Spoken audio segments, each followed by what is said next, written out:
Hello students. तो आज के लेक्चर के अंदर हम देखने वाले हैं कि असेंबली कंडीशंस और असेंबली के अंदर लूप्स किस तरीके से यूज होती है। तो उसके पहले हमें थियरी पढ़नी पड़ेगी कि क्या क्या चीज़ें इसके अंदर होती है पहले, ठीक है। तो अनकंडीशनल और कंडीशनल, उसके लिए कौन सी इंस्ट्रक्शन यूज की जाती है, उसके बाद इंस्ट्रक्शन को कंपेयर करवाने के लिए कौन सी इंस्ट्रक्शन यूज की जाती है, फिर लूप के अंदर मुझे इंस्ट्रक्शन या फिर कोड को भेजना है तो उसके लिए कौन सी चीज़ यूज होती है, ठीक है। तो वो कौन कौन सी चीजें इंस्ट्रक्शन हम यूज करने वाले हैं तो उसके बारे में आज के लेक्चर के अंदर हम देखने वाले हैं, ठीक है। तो स्टार्ट करते हैं। पहले तो असेंबली कंडीशंस एक्जेक्टली क्या होती है, जैसे कि हमारे सी लैंग्वेज के अंदर, ठीक है।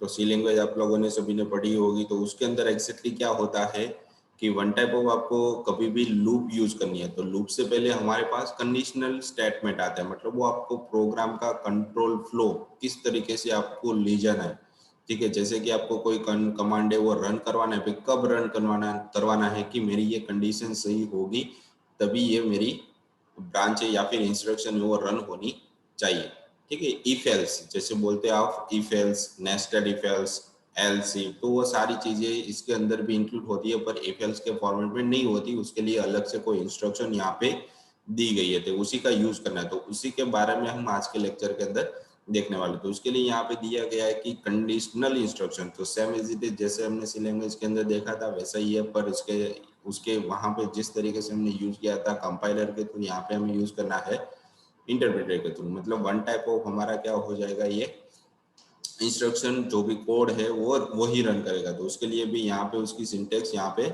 बदल जाती है, ठीक है। तो प्रोग्रामिंग, हर एक प्रोग्राम के लिए सिंटेक्स बदलती है, वैसे भी यहाँ पर भी सिंटेक्स उसकी बदल रही है। तो उसके पहले हमें उसकी थियरी पढ़नी पड़ेगी भी एग्जैक्टली होता क्या है, ठीक है, कंडीशनल इंस्ट्रक्शन के अंदर। तो देखते हैं कि conditional execution in assembly language is accomplish by several looping and branching instruction. मतलब जो आपकी कंडीशनल एग्जीक्यूशन होती है असेंबली लैंग्वेज के अंदर वो पूरी करने के लिए उसके लिए बहुत सारे लूपिंग और बहुत सारे ब्रांच, मतलब इफ एल्स कंडीशन आपको दी गई है, ठीक है। This instruction can be change the flow of the flow control in a program. मतलब उसके लिए आपको प्रोग्राम का फ्लो किस तरीके से यूज करना है तो उसके लिए यहाँ पे दो अलग अलग सिनारियो आपको दिए गए। Conditional execution is observe in two scenario in assembly language. तो असेंबली लैंग्वेज के अंदर दो तरीके से उसको डिवाइड किया गया है। फर्स्ट दिया गया है उसको अनकंडीशनल जंप, ठीक है। मतलब कहीं पर भी कंडीशन नहीं है और डायरेक्टली आपको कंडीशन से बाहर आ जाना है या फिर उसको एक वापस जहाँ पे आपको स्टार्ट करना है एक बार रिपीट करवाना है तो वहाँ पे आप जा सकते हो। मतलब कोई भी वहाँ पे कंडीशन फिक्स नहीं है कि इसी तरीके से आप उसको यूज कर सकते हो। तो उसके लिए यहाँ पे एक जंप नाम की इंस्ट्रक्शन का यूज हम करने वाले हैं, ठीक है। तो इसके बारे में पहले देख लेते हैं कि एग्जैक्टली जंप करता क्या है, ठीक है। तो this is perform by the jump JMP, इसका भी एक शॉर्ट फॉर्म है JMP। ये हमारी वन टाइप ऑफ एक इंस्ट्रक्शन है, ठीक है, JMP instruction. Conditional execution often involve a transfer of control to address of an instruction that does not follow the currently execution instruction, ठीक है। तो ये क्या कहना चाहता है कि हम जब कंडीशनल एग्जीक्यूशन बार बार करते हैं तो उस टाइम पे हमारा जो कंट्रोल का फ्लो होता है वो किस एड्रेस से कौन सी डेटा उठाने वाला है, मतलब कौन सी इंस्ट्रक्शन रन करने वाला है, ठीक है, वो करंटली हमें नहीं पता चलता, पर एग्जीक्यूशन के टाइम पे हमें वो कंडीशनल के बेस पे ही हमें पता चलेगा कि कहाँ से वो ब्रेक करेगा और कहाँ से वापस वो स्टेप रिपीट करने वाला है, ठीक है। तो ये टाइप होता है अनकंडीशनल के अंदर। मतलब आप कितनी भी लाइन बार बार रिपीट कर सकते हो या फिर एक ब्रांच एक ब्रांच में से या फिर दूसरी ब्रांच, मतलब एक जंप आपने किया तो वहां से आप वापिस एक दूसरा जंप भी ले सकते हो। मतलब एक के अंदर एक जंप आप रख सकते हो। मतलब आप क्या बोल सकते हो कि जैसे आप नेस्टेड फोर बनाते हो, ठीक है, या फिर नेस्टेड इफ बनाते हो, तो वैसे ही यहाँ पर भी आप नेस्टेड जेएमपी बना सकते हो, ठीक है। तो उसी तरीके से यहाँ पे आपको एक्सप्लेन किया गया है। फिर क्या दिया गया कि ट्रांसफर ऑफ कंट्रोल में बी फॉरवर्ड। तो देखो यहाँ पे क्या होता है एग्जैक्टली आपका जो ऊपर का कोड है उसको भी आप रिपीट कर सकते हो। मतलब ट्रांसफर ऑफ, मतलब जो भी प्रोग्राम रन करने के लिए इंस्ट्रक्शन को पढ़ रहा है, कंट्रोल पढ़ रहा है, उसको आप ऊपर भी ट्रांसफर करवा सकते हो और नीचे भी, मतलब बैकवर्ड भी नीचे भी आप रिपीट कर सकते हो और री एग्जीक्यूट आप करवा सकते हो उस स्टेप को। मतलब कोई भी कोड आप इनडायरेक्टली वहां पे रन कर सकते हो, ऊपर भी जा सकते हो नीचे भी आप जा सकते हो। उसके वो लेवल पे डिपेंड करता है कि कौन सा पोर्शन आपको वापस रन करना है और कौन सा पोर्शन रन नहीं करना, बार बार रिपीट करना है, तो उस लेवल को आपको बार बार कॉल करवाना पड़ेगा। कौन सी इंस्ट्रक्शन वहां पे लगेगी? JMP। ठीक है, तो JMP जैसे ही लिखो, लेबल का नाम लिखो, तो ऑटोमेटिकली उस स्टेप पे वो चला जाएगा वापस। वो ऊपर भी जा सकता है, फॉरवर्ड भी जा सकता है, और इसके नीचे की लाइन में भी वो डायरेक्टली 2-3 लाइन स्किप करके भी जा सकता है। ठीक है, तो इसे बोलते हैं यहाँ पे JMP अनकंडीशनल जंप। ठीक है, उसके बाद आ जाए कि कंडीशनल जंप, मतलब फिक्स रहता है कि यहाँ से मुझे यहीं पे जाना है। ठीक है, और उसके बीच में जो इंस्ट्रक्शन आती है उसको स्किप नहीं करता। ठीक है, उसे बोला जाता है यहाँ पे conditional jump. This is perform by set of jump instruction, मतलब जे कमांड की मदद। यहाँ पे आपको जो दिखा दे रहा है कंडीशनल के पहले जे, ठीक है, वो आई नहीं है, जे है। ठीक है, तो जे डिपेंडिंग अपॉन द कंडीशन, मतलब कंडीशन पे डिपेंड करता है कि कौन सी चीज मुझे रिपीट करवानी है और कौन सी चीज मुझे रिपीट नहीं करवानी है। मतलब कितने स्टेप मुझे रिपीट करने हो, कितने स्टेप, मतलब कितनी इंस्ट्रक्शन मुझे रिपीट करनी हो, कितनी इंस्ट्रक्शन रिपीट नहीं करनी है। The conditional instruction transfer the control by breaking the sequential flow and they do it by changing the offset of value. मतलब वो कभी भी जो भी इंस्ट्रक्शन आपकी आती है, ठीक है, तो क्या करता है कि मुझे, मेरी कंडीशन अभी चल रही है, पर मुझे एक टाइम पे उसको ब्रेक करके बाहर आना है। ठीक है, मतलब इतना टाइम यहाँ पे रन होने के बाद या फिर उसकी कोई कंडीशन मीट होने के बाद मुझे वहां से डायरेक्टली बाहर बाहर आ जाना है डायरेक्टली। तो उसके लिए वो क्या करता है कि आईपी नाम के रजिस्टर के अंदर एक ऑफसेट जनरेट होती है, एक वैल्यू जनरेट होती है, जिसकी मदद से उसे पता चलता है कि इस स्टेप पे उसको वहां पे बाहर आ जाना है। मतलब जहां से उसने इंस्ट्रक्शन स्टार्ट की है वहीं पे उसको वापस भेज देना है उस कंट्रोल को। ठीक है, तो ये कंडीशनल जंप होता है, जिसके अंदर आप क्या कर सकते हो कि कहीं पर आपको कंडीशनल मीट हो रही है तो वहां से डायरेक्टली आप बाहर आ सकते हो। पर अनकंडीशनल के अंदर क्या होता है कि आपको उस स्टेप पे वापस जाना पड़ेगा और वहीं से सारी इंस्ट्रक्शन वो वहां पे रीड करेगा, उसमें कोई ब्रेक का ऑप्शन नहीं होता।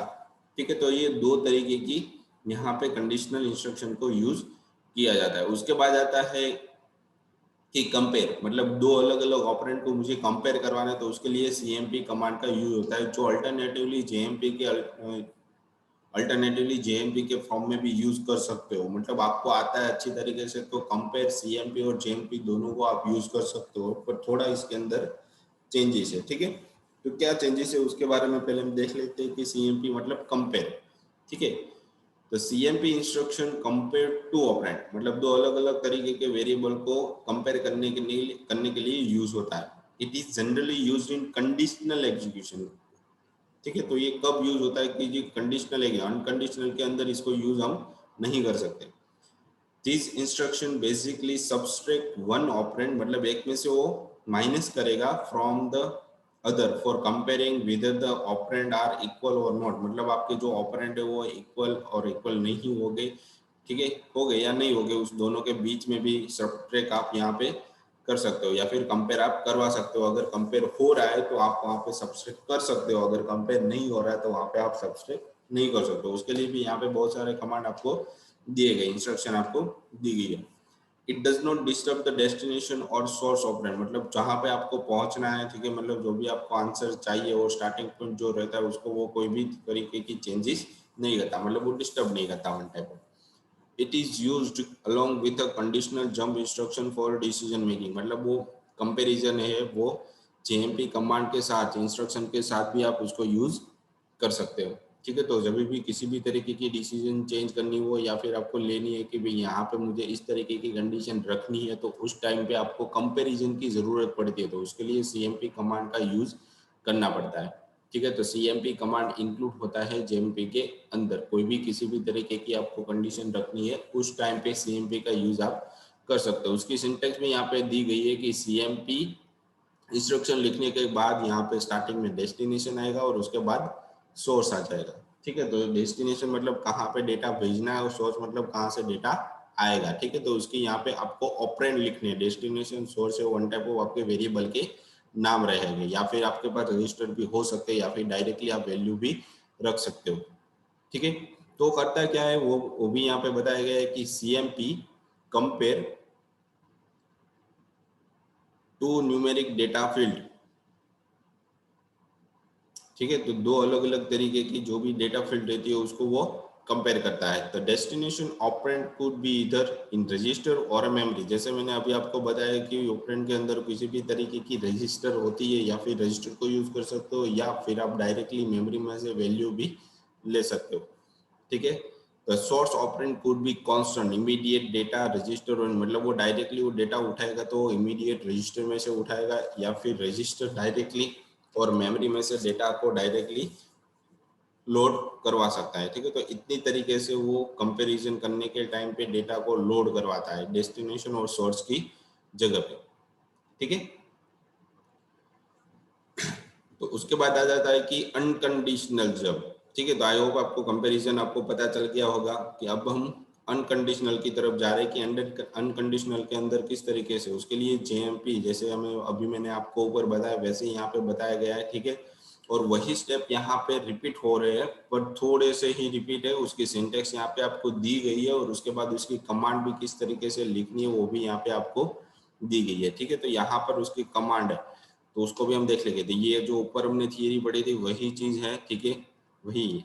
तो conditional execution often involve transfer of control address of an instruction that does not follow the currently executing instruction. जो हमने अभी मैंने ऊपर आपको बताया था वही चीज होती है। ट्रांसफर ऑफ कंट्रोल में भी फॉरवर्ड वो आगे भी जा सकता है या फिर पीछे भी री एग्जीक्यूट स्टेप को कर सकता है। तो उसके लिए यहाँ पे सिंटेक्स आपको दी गई है जेएमपी और उसके बाद लेबल, जैसे मैंने आगे आपको बताया था कि कहाँ पर आपको कहाँ से डेटा को या फिर इंस्ट्रक्शन को रिपीट करवाना है, ठीक है। तो उसके लिए यहाँ पे आपको बताया गया है कि लेबल, ठीक है। तो उस लेबल पे वो ऑटोमेटिकली वहाँ पे चला जाएगा, ठीक है। तो एग्जांपल के फॉर्मेट में यहाँ पे देखो मूव एक्स और 0 0, तो यहाँ पे क्या हो रहा है कि इनिशियलाइजेशन के फॉर्मेट में वन टाइप ऑफ एक 0 है वो एक्स नाम के रजिस्टर के अंदर स्टोर हो रहा है, ठीक है। तो इस तरीके से आपको बताया गया, मतलब जेएमपी और उसके बाद यहाँ पे आपको जेएमपी की जो भी इंस्ट्रक्शन है वो बाद में आपको मैं दिखा रहा हूँ, ठीक है, अभी लास्ट में। तो उसके अंदर हम सारा कुछ देखने वाले हैं। तो ये अनकंडीशनल जंप था। फिर है कि कंडीशनल, तो अनकंडीशनल के अंदर सिर्फ आप जेएमपी की मदद से ही सारा कुछ बना सकते हो, ठीक है। मतलब आप कहीं पर भी ऊपर नीचे बैकवर्ड फॉरवर्ड कहीं पर भी आप जा सकते हो, ठीक है।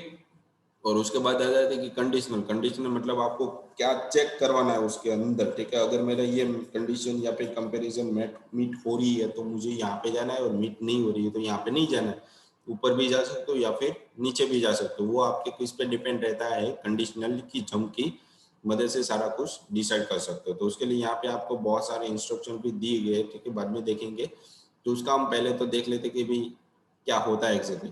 If some specified condition is satisfied in conditional jump, मतलब जैसे हम इफ कंडीशन लगाते हैं कि मेरी ये कंडीशन मीट हो रही है तो उसके अंदर इस तरीके से ये सारी इंस्ट्रक्शन रन होनी चाहिए। वैसे ही यहाँ पर क्या होता है कि अगर मेरी कोई कंडीशन रन हो रही है तो वो कोई दूसरे लेवल पे उसको भेज देगा और वहां पे वो सारे इंस्ट्रक्शन रन करेगा। अगर ये इंस्ट्रक्शन मीट नहीं हो रही हो तो एल्स के अंदर रहेगा और उसको वो वापस दूसरे लेवल पे भेज देगा, या फिर वो अपवर्ड भी भेज, ऊपर भी भेज सकता है और नीचे भी भेज सकता है, दोनों में से कोई भी जगह पे वो भेज सकता है। इसलिए इसको अनकंडीशनल या फिर कंडीशनल जंप की मदद से अनकंडीशनल को भी आप सेटिस्फाई कर सकते हो। मतलब आपकी जो भी कंडीशन हो अच्छी तरीके से आप उसको प्रॉब्लम को सॉल्व कर सकते हो। उसके बाद लिखा है control flow is transfer to target instruction, ठीक है। मतलब आपका जो प्रोग्राम होता है उसके अंदर आपको कहाँ पे उसको कंट्रोल फ्लो को भेजना है वो सारा कुछ डिसाइड रहता है ये जेएमपी की मदद से।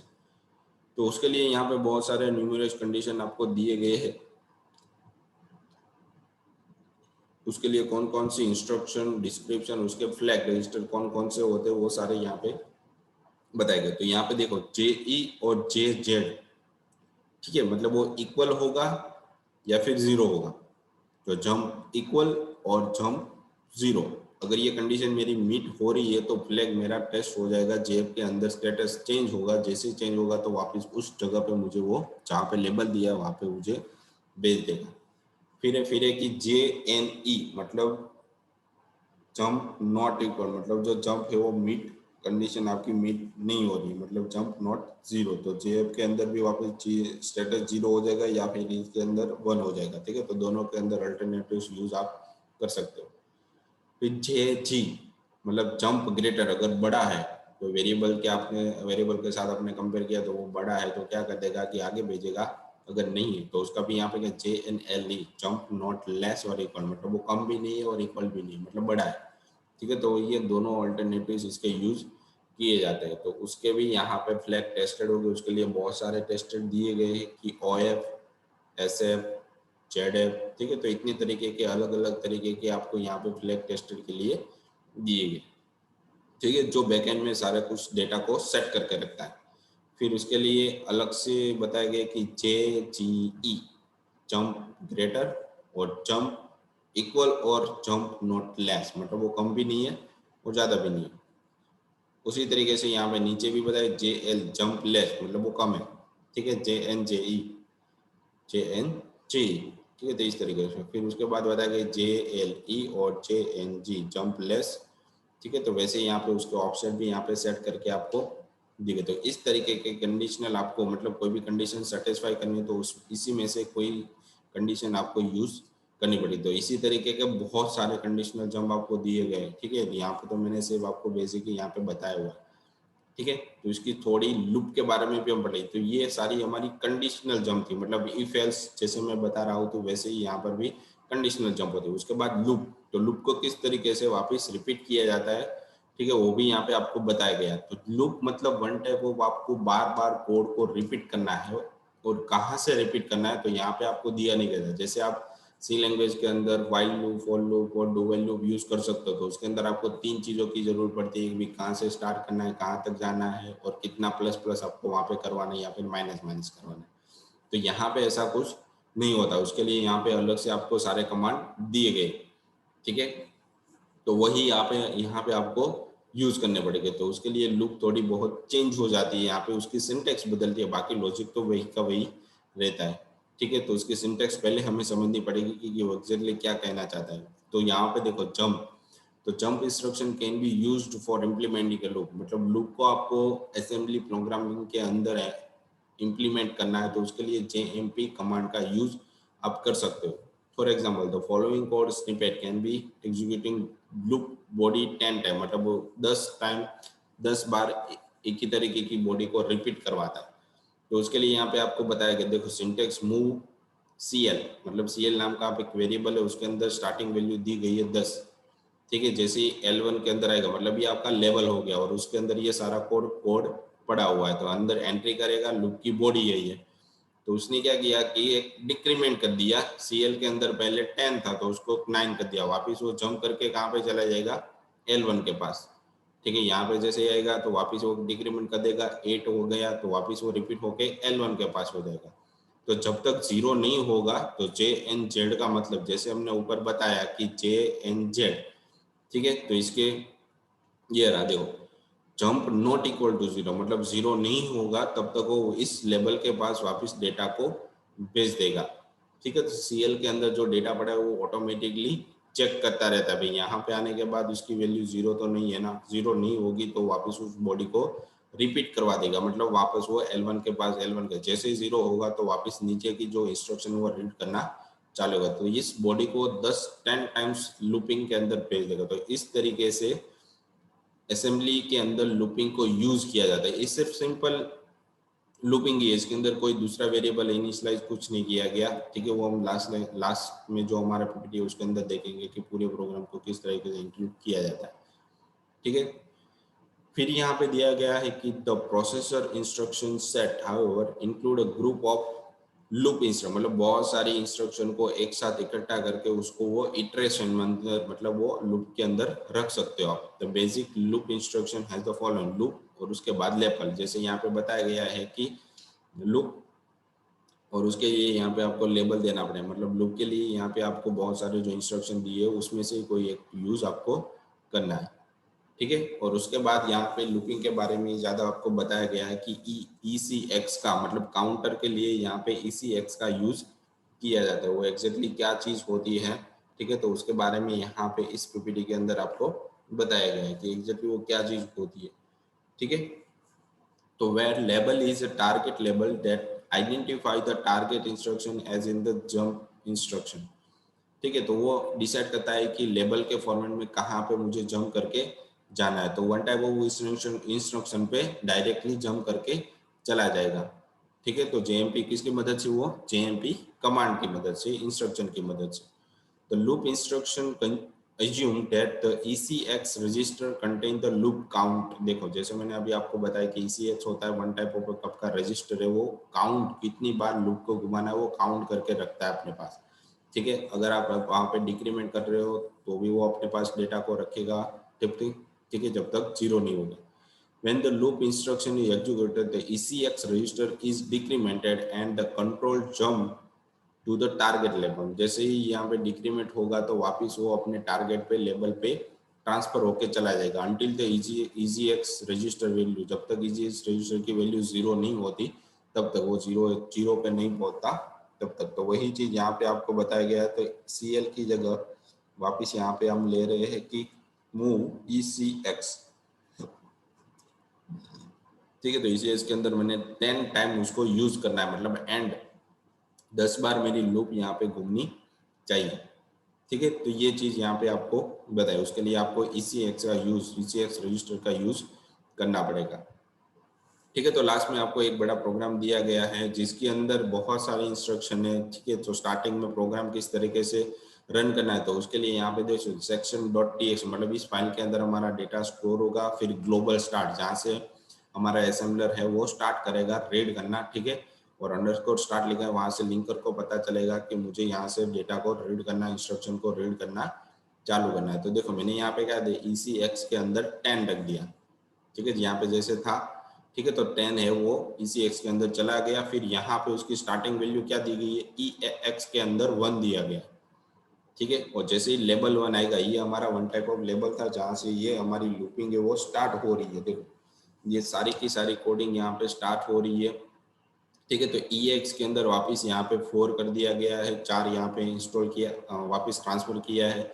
EBX के अंदर 1 ट्रांसफर किया है। फिर पुश मतलब ECX वापस आया। देखो ECX के अंदर क्या हो गया कि 10 है वो ECX कंट्रोलर के अंदर, मतलब वो रजिस्टर के अंदर ट्रांसफर हुआ।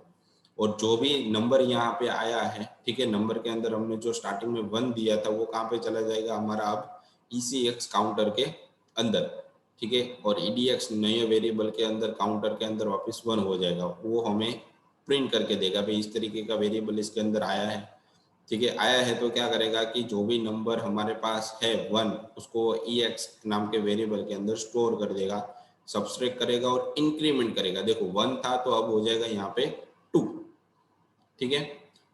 2 होने के बाद वापस वो ऐड करेगा और पॉप, मतलब लास्ट में जो 0 उसने ऐड किया था उसको डिलीट करके लूप के पास वापस भेज देगा। मतलब EX के अंदर अब 1 था तो अब 2 हो गया है, वापस यहाँ पे आएगा तो 2 है वो नम को पास कर देगा।